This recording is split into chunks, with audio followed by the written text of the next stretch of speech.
مرنے کے بعد کیا ہوگا؟ حضرت ابو ہریرہ رضی اللہ تعالیٰ عنہ کہتے ہیں، رسول اللہ صلی اللہ علیہ وسلم نے فرمایا، جب میت دفن کی جاتی ہے تو اس کے پاس دو سیاہ کیری آنکھوں والے فرشتے آتے ہیں۔ ان میں سے ایک کا نام منکر اور دوسرے کا نام نکیر ہے۔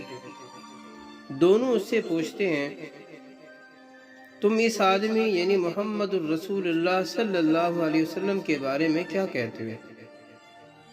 تو وہ وہی کہے گا جو دنیا میں کہا کرتا تھا، یعنی محمد الرسول اللہ صلی اللہ علیہ وسلم اللہ کے بندے اور اس کے رسول ہیں۔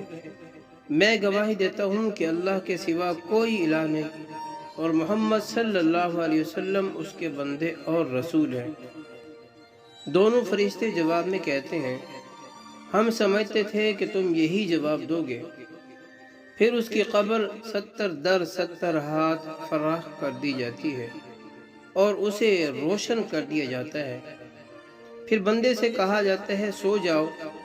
وہ کہتا ہے، میں اپنے اہل و عیال میں واپس جا کر انہیں اپنی مغفرت کی خبر دینا چاہتا ہوں۔ فرشتے جواب میں کہتے ہیں، یہ ممکن نہیں، بلکہ اب تم دلہن کی نیند جیسی سو جاؤ، پرسکون نیند سو جاؤ، جسے اس کے محبوب کے علاوہ کوئی نہیں جگاتا۔ چنانچہ وہ سو جاتا ہے، یہاں تک کہ اللہ تعالیٰ ہی اسے قبر سے اٹھائے گا۔ اگر مرنے والا منافق ہو تو وہ فرشتوں کے سوال کے جواب میں کہتا ہے، محمد صلی اللہ علیہ وسلم کے بارے میں بھی وہی کچھ کہتا ہوں جو لوگوں کو کہتے سنتا تھا، اس کے علاوہ میں کچھ نہیں جانتا۔ دونوں فرشتے کہتے ہیں، ہمیں معلوم تھا کہ تم یہی جواب دو گے۔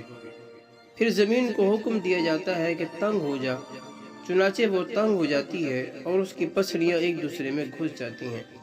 منافق اپنی قبر میں قیامت تک اسی عذاب میں مبتلا رہتا ہے۔